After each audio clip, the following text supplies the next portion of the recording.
Vine had a very bad feeling since she woke up this morning. The cloud roared loudly, and the rain was ready to fall in the shape of a storm any moment.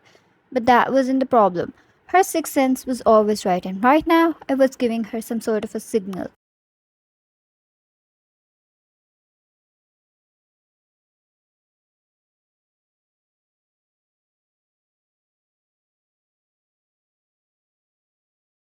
Upon this feeling, Mayan had made her whole family sit at home. Her father wasn't allowed to go to work. She forced her younger brother to take a day off from school. And just because they hardly ever get to see their daughter, they agreed. Forcefully.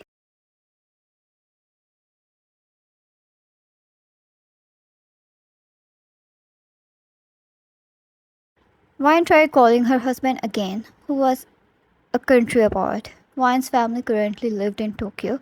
She had come to visit them a week ago. Her husband was busy this week, and so she decided to visit her family she missed a lot. The phone was switched off.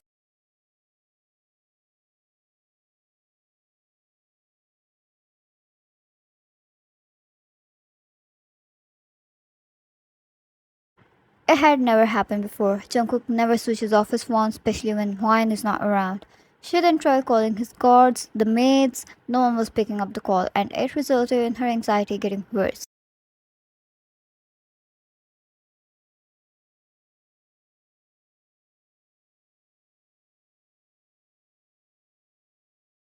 Dad, maybe everyone is busy and there is signal issue. Did you not tell me once due to security issues your husband had cut off every connection in the area?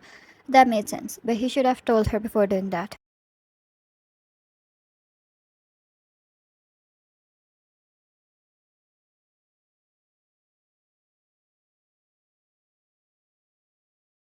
Mom, come, have dinner. I'm sure he's fine. He's a powerful man. Vine nodded and joined her family for dinner. They all knew who Jungkook was, and they all were aware how difficult it was to take down a man like him.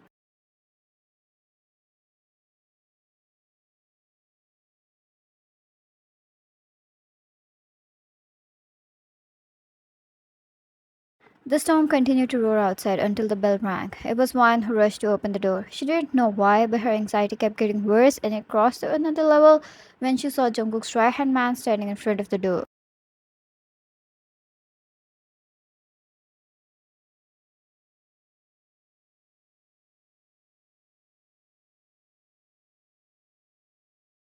Vine, Jaeha? How come you're here? She stepped aside to let him in, yet he didn't move. Jaeha, I'm here to take you back to Korea. We're leaving right now. Sir was shot. Twice. One near his heart.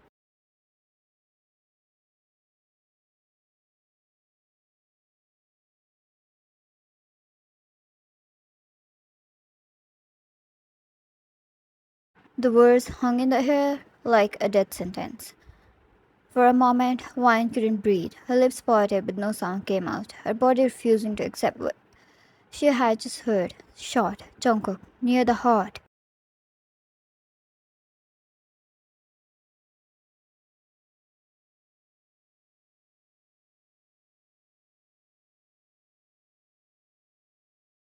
Her legs nearly gave in beneath her, but she steadied herself against the door frame. Her father, who had rushed behind her, froze.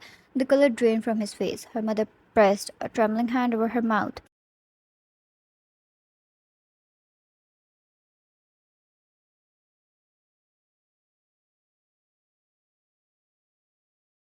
One, you're lying.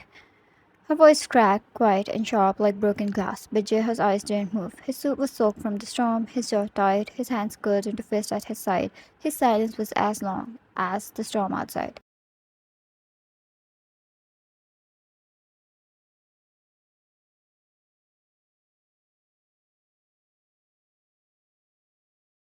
Wine staggered forward, grabbing his collar with both hands. Wine, tell me he's alive. Tell me he's breathing, Jeha.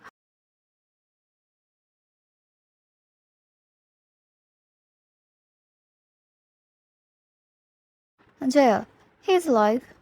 For now. The bullet missed his heart by inches. The doctors are working on him. Still in critical condition. He has taken bullets before. It was a rifle bullet, bigger than your usual gun. It caused him more harm than necessary.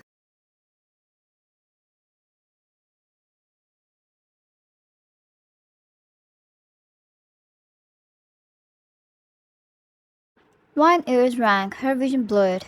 It was as if the lightning had struck her heart. Jae, the jet is waiting.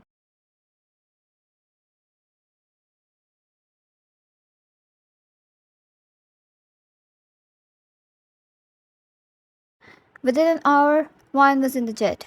Her legs were trembling as she tried to hold herself steady and kept failing. It had been 2 years since their wedding. Before that, they dated for 3 years. How long was it going to take for her to get used to this lifestyle?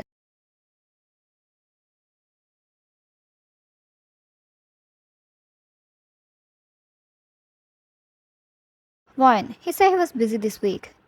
Is this where he was busy? Jae, we had a few missions, returned victorious in all, including the last one. Wine, at what cost? At what cost? She dug her face in the palm of her hands.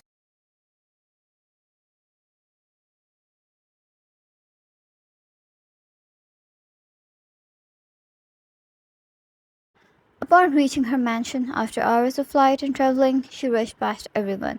The guards had lined up in black, their heads down. Silence ate away the fortress with the king on the bed fighting for his life. Some of them had blood on them. His blood.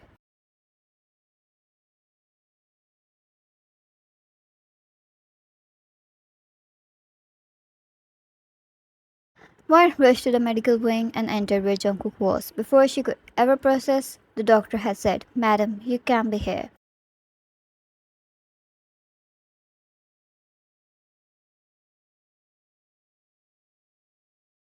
Jeha, she stays, came a command from behind her.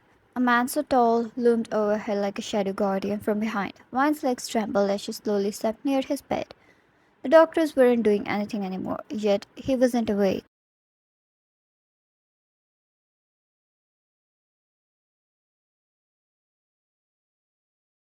Wine softly picked up his hand. It was heavy and cold, colder than the weather back in Tokyo, colder than the storm she had faced, colder than the promises he would break with his silence.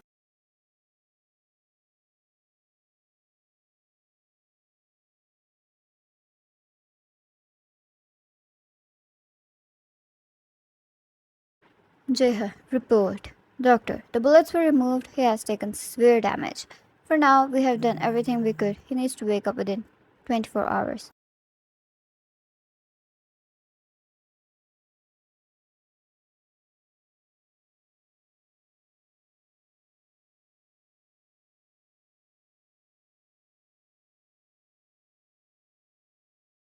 Doctor, if not, his condition might get rough again, or he could even fall into the coma. Wine chuckled. The tears spilled down her eyes. Something about it was funny.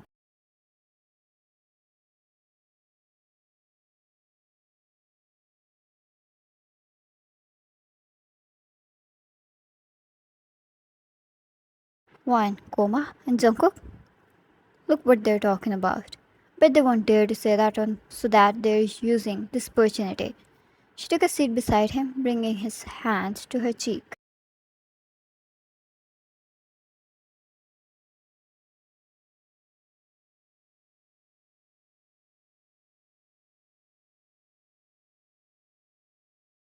Nothing in this world mattered anymore. Her eyes, her whole focus was on him. Nothing could ever take it away from her until he was awake. Jeha stayed right outside the door, guarding whole night without rest.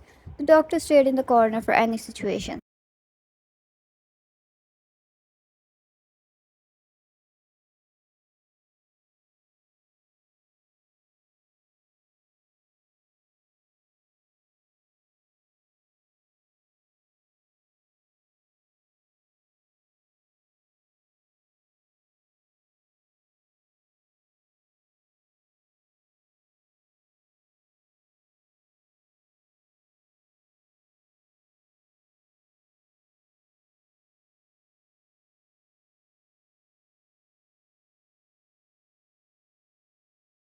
Because that's what made him wake up. The doctors had rushed to him when he moved a finger. After like 18 hours of deep slumber, the nurses had returned. Wine stepped back and watched with blurred vision as the cure spread.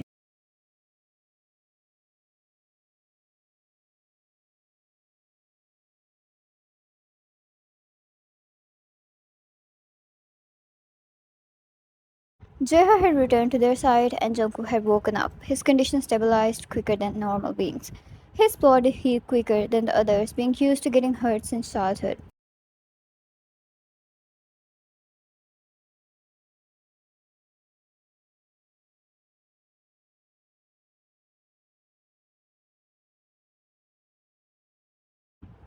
Wine rushed to his side and tears of relief fell from her eyes. She had the worst night of her life, filled with so many nightmares she couldn't bear turning into reality. Wine, I want to kill you for making me so worried.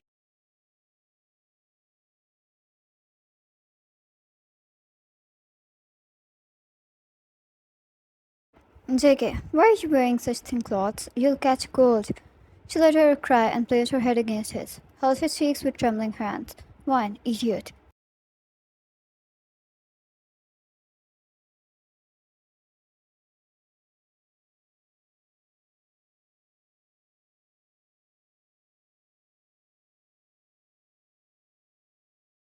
JK, stop crying. I don't like to see you this way. Wine, then stop putting yourself in danger like that. Do you know how it killed me? I left you all healthy and feel like I get news. My husband is on deathbed. How is that supposed to make me feel?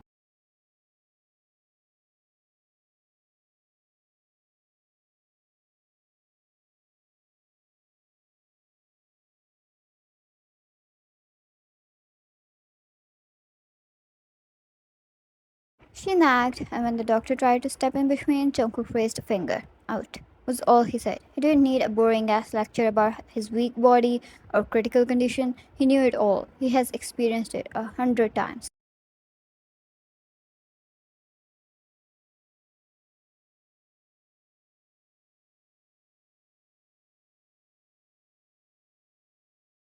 The doctors quietly left, but Cheha, he had thanked God for having permission to step out because this whole trauma reunion was too sugary for him.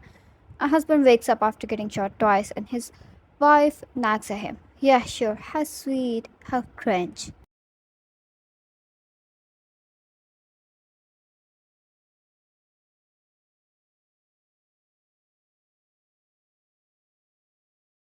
Once the two were alone, Wyan took a seat beside Jungkook, having calmed a little. Wyan, you're not getting off the bed until you're completely healed. No work and proper strict diet as per suggested by the doctor. Try and say no and see what happens to you.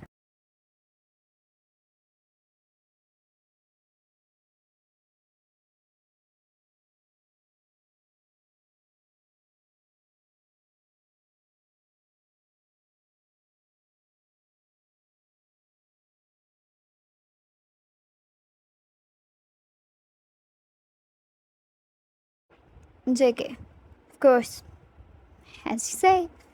Well, he also had no plans of sticking to the bed, so he would have to use some tricks there.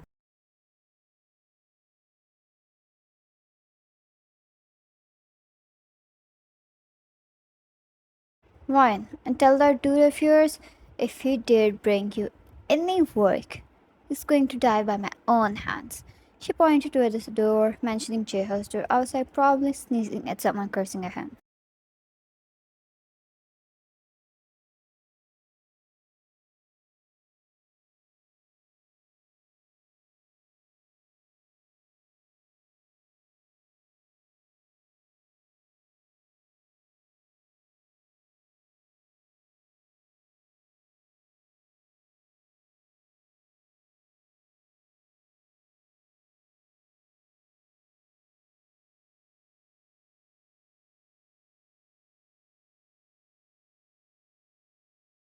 Ryan, once you get better at fixing this stupid habit of yours, putting yourself in danger, I don't think I can take it anymore. It's okay, I'm not ever leaving you, John Ryan. Not now, not ever.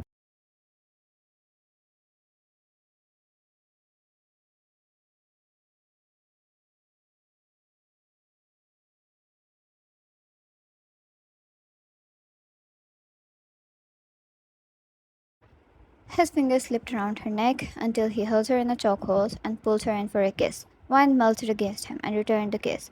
All that she was mad about long forgotten.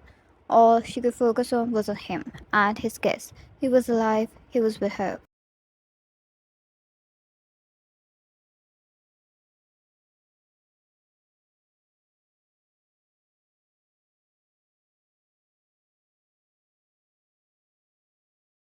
He was aware of the risks, yet he knew he couldn't afford leaving her behind. And this was so cruel, he was never leaving her without permission. JK, you're mine, Mrs. John. You better not think about escaping me even in a dream.